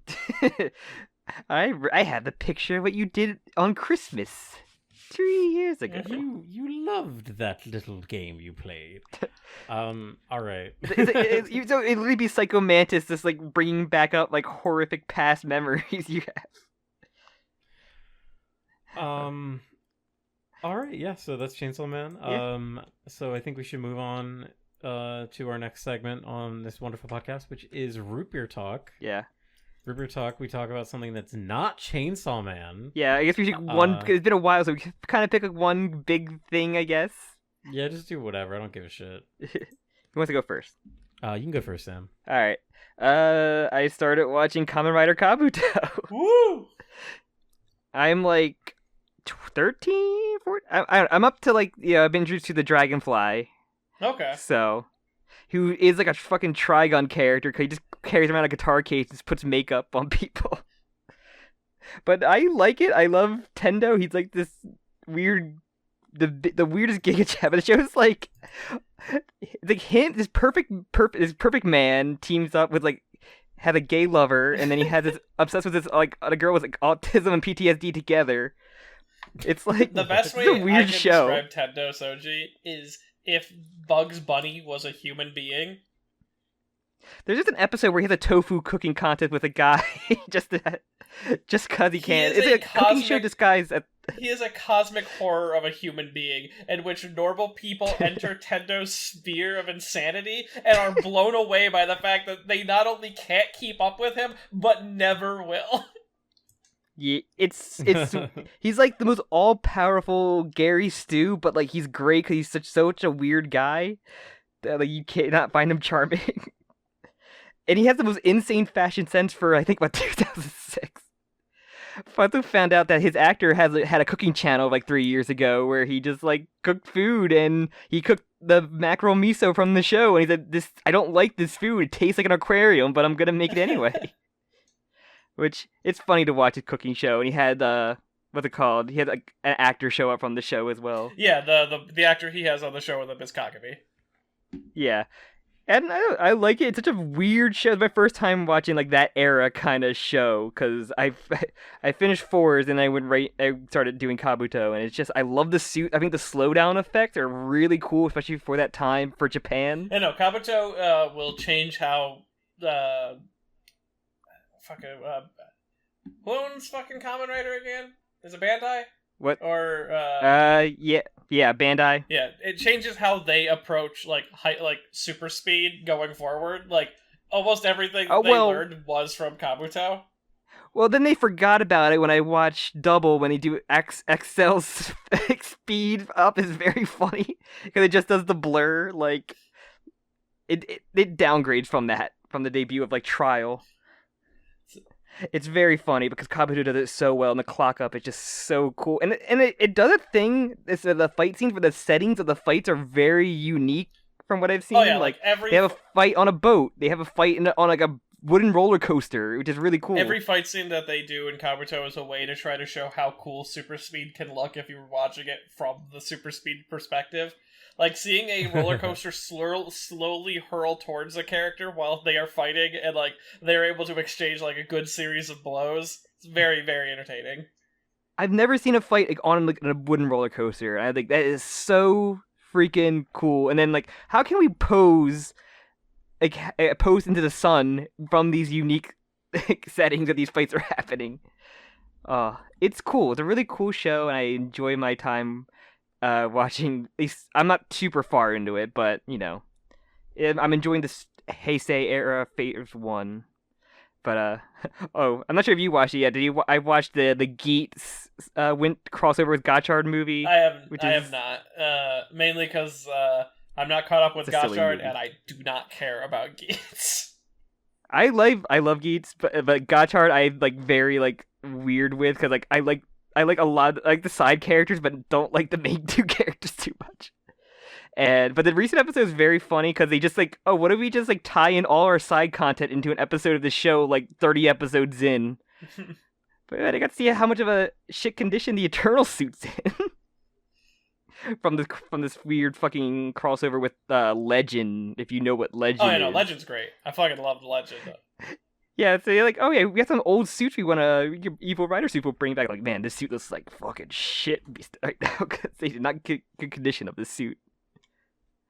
But yeah, that's the main things I think I did. I can't think of anything else. I haven't really played anything other than what was that I'm playing? Fallout, but I'm not gonna talk. I already talked about that in past episodes. So, if you want to go next, you can go, Maddie. Alright, I've done a couple things, but like the main two is like I've watched a couple Rider series. I've finished Drive and Kiva. Drive, pretty good. Kiva. I hear Drive is good. Kiva's kind of fucking garbage, but like it's. That's what I hear about Kiva, but the suits look cool. Kiva has one of my favorite like lead characters in a while, which is the actor who plays Grease and Build. Oh yeah, I know he's in that. It's very funny. He's so good. Otoya is the only reation to watch Kiva. Like, Watcher is fine, but Otoya is fucking phenomenal. But hey, but you had to watch a Noe show, which can be hit or miss. So, wait, have you finished Dawn Brothers yet? I have not finished Dawn Brothers yet. You need to finish Dawn Brothers and watch King Oger so you can see like my fucking favorite Super Sentai of all time. Because and then so good. Play wise, I made it a goal this year to get play all the like after Persona 3 Reload came out. I've then played 4 Golden, and now I'm just playing all the Persona games. So I beat Persona 1 both routes. How did that good? I think that might have been rough because it's not games that have not aged well. Persona 1 is a weird situation where I can see why people like it. I can see why it can be a fan favorite. I couldn't fucking stand playing it for as long as I did. But my first playthrough, great thing for a game. I was emulating it. Fucking shoot me dead. So was it? I'm actually really curious about this. Was there ever like a re-release of it? Were you playing like a re-release? There was a PSP PSP original re-release. I was playing the PSP version of it. That was the original. Was it a SNES, a Super NES, or a Genesis? PS1, I think. Oh, it's a PS1 game. Yeah. Oh. I was playing the PSP remake of it, or re-release of it technically, because it's actually apparently has the same code as the original version of it. It's just on PSP and it looks a little bit better. And I can see the benefits. The cast is great. They are a very unique type of cast because the amount of shit talking they do and some of the things they say would not fly in modern Persona, and that's fucking cool to see. I feel like a lot of the symbolism or like the main philosophy of Persona, which mostly pulls from Carl Jung, is very unfocused in this. It feels like a very of its time proof of concept game where it hasn't really figured out exactly what it wants to do. Like stuff like the ultimate personas for your entire cast is given to you via items that you get only if your character made the right decisions. So it feels very unattached to other things. That's really fun. And my favorite character was one of the only characters who never returned to the series again, mainly because she would constantly bitch and moan about having to do anything or like shit talk the villains, which I would say something and then she would say almost the same thing. So I related she was literally you. Like there's a point where you go to a part of the dungeon and then a character goes, ha ha ha, I've locked it away, now you have to go to this dungeon on the other side of the other side of town. I'm like, I don't want to fucking travel all the way across town. And then they let you talk to the party members and then she's just like, hey, I don't want to walk all that way, give me a piggyback ride. I'm like, you're so strong for this. But then I did Snow Queen. Snow Queen fixed almost every fucking problem with that game outside of its gameplay. No, it's the other route. Because Persona Persona 1 has 2 routes. One of them is just the main route, which is called the Sebek route, and that's where you take on the main antagonist. It's sort of like the understood thing. You basically play out a very, very long version of a Persona 5 or Persona 4 dungeon, which has been stretched to like 40 hours, and it's it's an entire town instead of like one location. But Snow Queen is a side quest that you can engage before you do the second dungeon in the game that creates an entirely a separate route. You go through basically past versions of people who were connected to the Snow Queen, which is a legend, that it's a play that was played at their school, and it's very, very good. The story is very, very good. They let you actually pick a group of characters, because Persona 1 has a weird mechanic where in the Sebek route, you have 4 characters already selected for you, and you get to pick one other character to customize. And there's one character that they want you to pick. He's Reiji, but you have to do an entire side quest to get him, and that can break if you talk to one of the NPCs in it twice. And I didn't know that. I did it.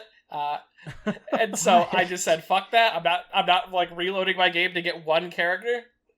I'm glad I didn't, because my favorite character, I only had her in my main Sebek playthrough because I didn't have Reiji. But in the Snow Queen quest, you only have 2 locked-in party members besides the main character, so you can like customize a good bit. And I got to experience like a whole lot more fun. I got to see characters really shit talk. I think like there's a guy named Brown. He's great. He at one point you're fighting one of the tower bosses, which is basically like your normal shadow boss, but sort of a little different. And he basically like said like, stop hawking like a fucking seal and like move on with your life. And like characters will just say shit like that. They're mean. I don't think a fucking Persona cast can survive a roast off against the fucking Persona 1 cast. But I'm glad I did it, mainly because it made playing Persona 2 a whole lot more fun. Because I also beat Persona 2 Innocent Sin. I'm gonna play Eternal Punishment soon. Innocent Sin, one of my favorite Persona games, made even better by like now getting the Persona 1 references, and Persona 2 feels like your power level. Persona 2 feels like the game that like starts everything. You could very easily say that a lot of Persona starts at Persona 2, and I would recommend people at least look up or understand what happened in Persona 1, but definitely play Persona 2. Just look at one. Yeah, I really 2 is the one that I want to like dip my toes into. Some of those older games I really do find like repellent to play, and I feel bad about that, but that's just how it is. But I would play through 2. Yeah, 2 feels very. 2 is kind of slow in certain places. The battle is a very battle combat. Fucking redundancy there. Battle can be kind of slow in 2, mainly because like getting through the menus is kind of slow. But if you have a fast forward button on your emulator, you can very quickly get through that. Which that was the one thing I was going to mention with Persona 1. I beat all of Persona 1 without knowing that I could fucking fast forward in the emulator. So that was the most grinding in that game, because you have to reach certain levels to equip personas. Fucking miserable. Made me hate the Sebek route even more than I was already disliking it. And I'm definitely excited to play Eternal Punishment, because it's the one game that I haven't touched in any regards up to now, and I only know slight details about it, but I'm so fucking pumped to get to it, especially since there's an English patch for the PSP version. Yeah, I remember, because I kind of did like a little rabbit hole of like, can I play these? And yeah, I saw that recently. That's awesome, because that's the weird part about they only did Innocent Sin, right, in the PSP. Yeah, you the technically English, can play all of the Persona games in English, except for not anymore. I think since PSN shut down, because we got Persona 1 on PlayStation 1, and then we got its PSP remake in English. Then we got Persona 2 Eternal Punishment, the second Persona 2 game in English on the PlayStation 1, all the way back then. And it's weird because it has to use the original translation from Persona 1 on PS1, but it also can't ever acknowledge like Innocent Sin 2 fully. And then we got Innocent Sin on PSP, but we didn't get Eternal Punishment on PSP, and we didn't get Innocent Sin on PS1. So you got this weird timeline where it is like the Eternal Punishment translation on PlayStation 1 is a mixed bag, and I'm not sure how helpful it'll be, so much so that I'm willing to play a fan translation over an official translation in this regard. That, and I just don't want to go back and play the PlayStation 1. I played a little bit of Eternal Punishment. It's the one that I never finished, not so much that I never touched, but I never got too far into it, mainly because like I got busy and then I just never got back to it. But this year I'm going to do it. I'm going to have all the Persona games played this year. Once I finish Eternal Punishment, I'm then doing Persona 5 and all that spin-off. But oh my god, you gonna play the fighting game? Be so big. well, I mean, like I'm going to have to take a break at some point because SMT5 also comes out in like a month, and like I'm going to have to play that like 3 times. That's one I haven't dipped my toes in at all, into the SMT games. And I feel like a real fake fan. I feel like a real fake Persona fan. I was waiting for Metaphor to come out. Yeah, yeah, that's what I'm Atlas has about. me by the balls this year. It's fucking crazy because they're like, all right, here's 4 fucking really big popular games that are all fucking fantastic.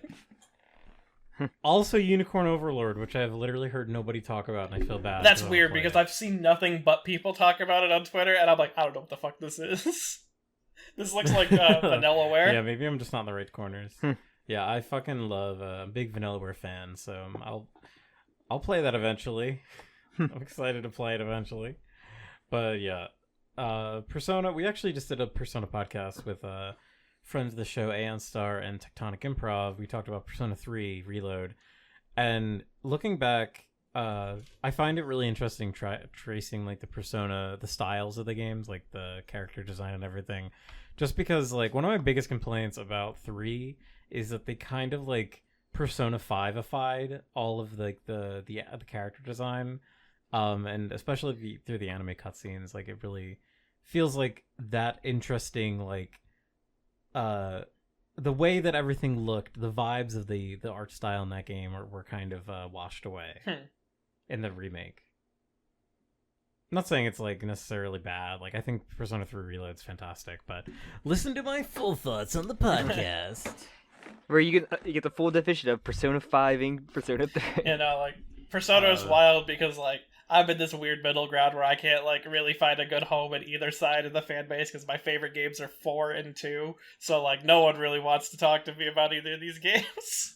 Because it's like you either have like all the 4 fans that like 4 is like new Persona, and that puts you in the new Persona camp who don't play the old games, but then like 2 is like such a good old game that like some people in the old newer fan base really like 2, but they've never played it, and then, like the people who really are the older side of the Persona fan base tend to more sway like, yeah, 2's pretty good, but 1's really good, and like I just don't understand what they're talking about there. Like people can like what they like. I think all the Persona games are good. I don't think that there should be a generational divide. I think everyone should experience at least a little bit of all of them because they all tell a very interesting story. And I can't really say one is better than the other, except for I can say that 4 is my favorite. I said there's also annoying discourse with like every Persona game, so like you can just get annoyed easily. Fuck it. Every game, like if I see it trending on Twitter, I'm just like, I'm not gonna look at it. My life is. I hate to sound like a kids these days thing, but like Persona 5, I felt like that was the real tipping point where it was like, all right, the stupidity was there, but like the floodgates are like permanently open now that Persona 5 is out. I think Jim said on Twitter where he's like, video essays just have Persona 5 music. And, like... Seriously, like that is like my biggest. If I'm watching a YouTube video and they fucking have Persona 5 music in the background, you know that they're like a zoomer whose opinion doesn't matter, or B, an idiot that has not played any other games besides Persona 5. I can't believe I'm a zoomer and an idiot. No, Medi. But Medi, no. You're you talk about you're literally just talking about fucking like playing Persona 1. Like you're exempt from that. That's the exemption. But like I'm talking about like the shitty people that make like I don't know, animation commentary videos where it's just like, all right, you have like no fucking God, IQ. man, like I will say, like there are times where I'm just sitting there like trying to pick out like a background track for like a video, and I'm like, do I want to pick I'll be like, Beneath the Mask is always a good thing to throw behind anything because I could just go behind anything. But do I want to put Beneath the Mask on this video because I don't want to I don't want to deal with like because there was I forget who it was, but someone put out a point like it's been long enough. Stop using Persona 5 as background tracks in your videos, video essayists. And it's like, but like, it's really good when you need something.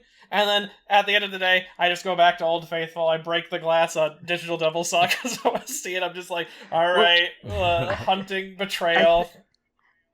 I think one of the most common ones, not Persona, is I always hear the Phoenix Wright soundtrack people would just put in there as well.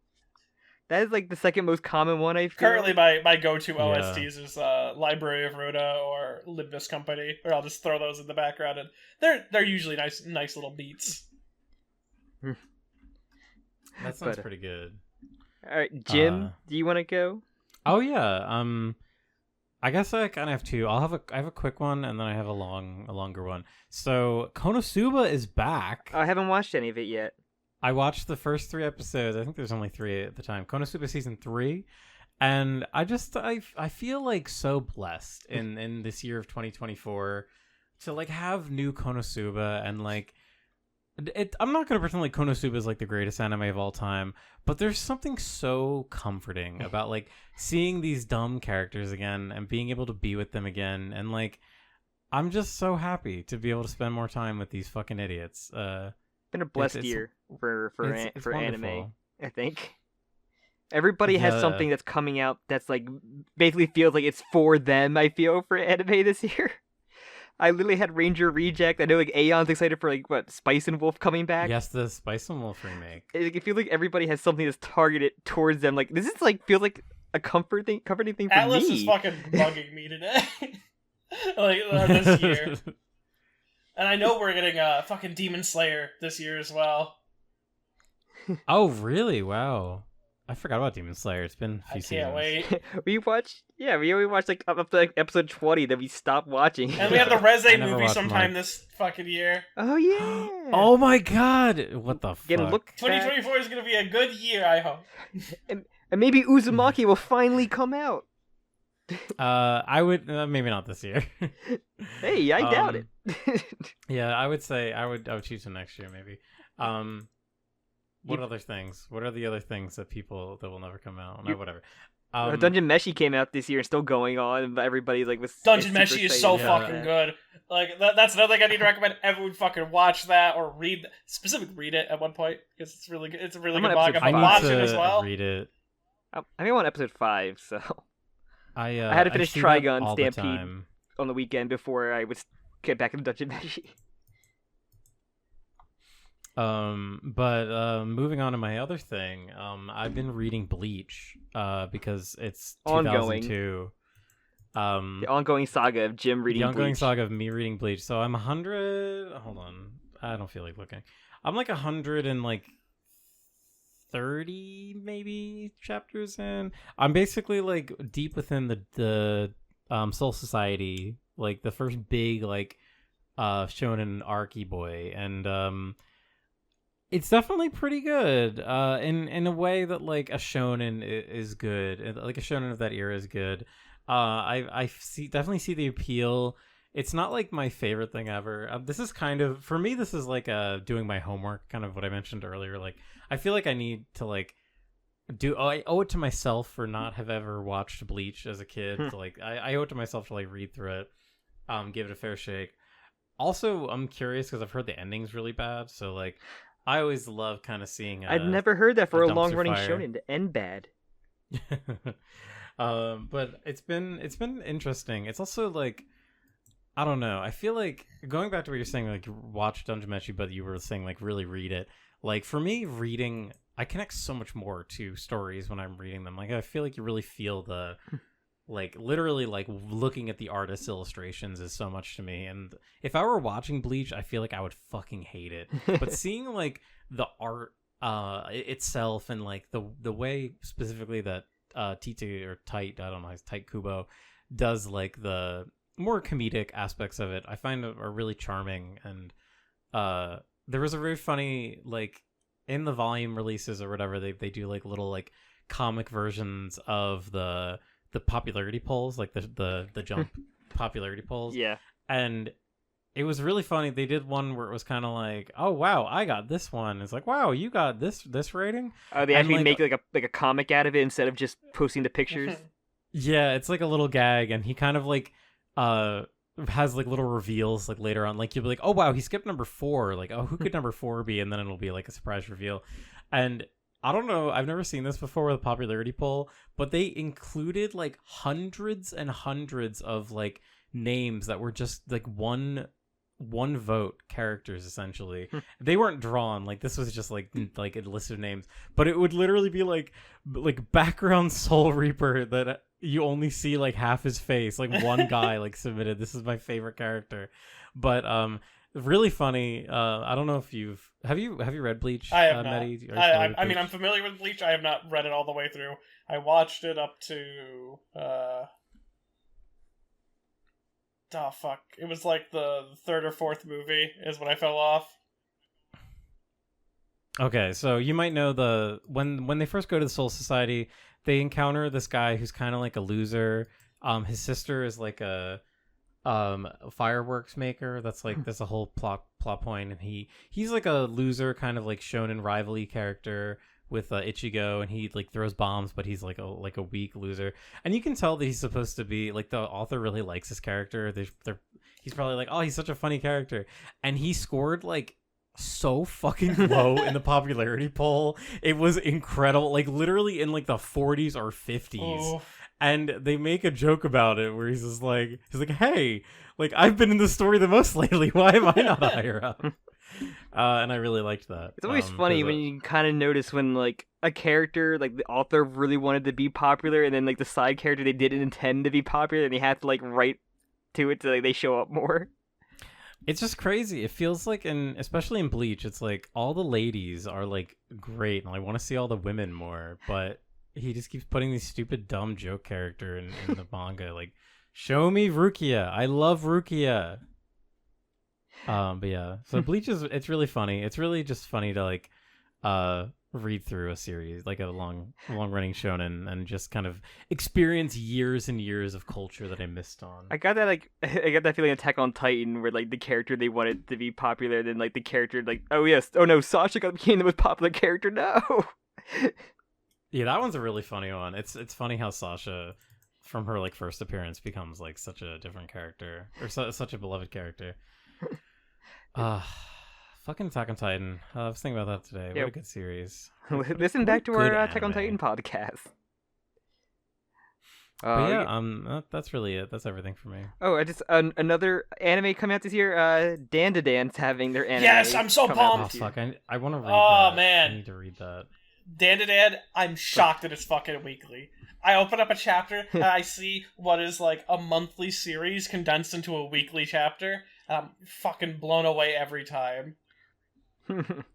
That's insane. Yeah, I wanna reignite our manga club IRL, Sam, and do Dan to Dan. But Yeah. I think it's Let's what it see. needs like 153 chapters. Current arc is very good. They've been Jumanji'd. They've been Jumanji.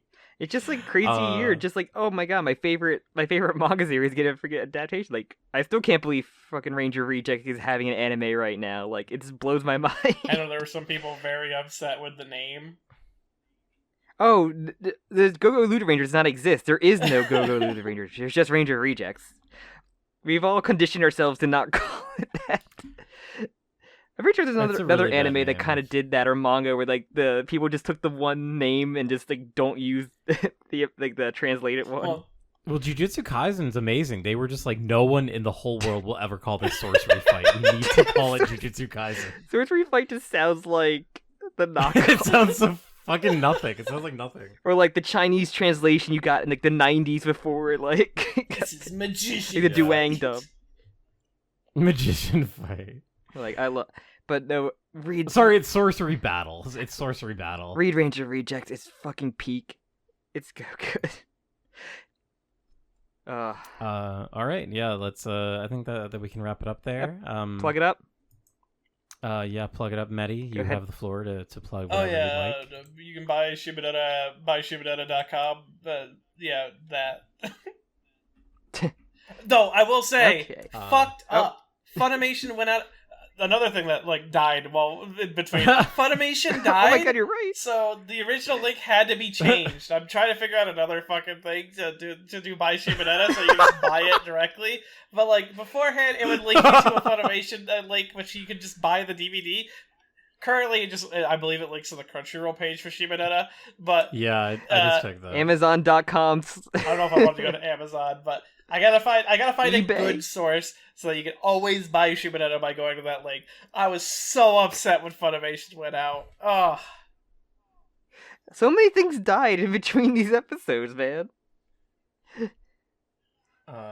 What's the? Oh fuck! What is that one company? There's a really cool company that buys and restores a lot of old fuck. Oh my gosh! They always see him blow up on Twitter. They always like do re-releases of like old anime series. They should buy Shimonetta and do a re-release. I will of it. directly link There to we that go. if they do that. Well, okay, there's an asterisk to your plug then, because I mean, we don't know. technically, it is always going to be by Shibadeta.com, and it'll just go different places that will take you to Shibadeta, whether it's to watch it or buy it. We don't want to support Crunchyroll, but If it's the only way to watch it, then fuck it.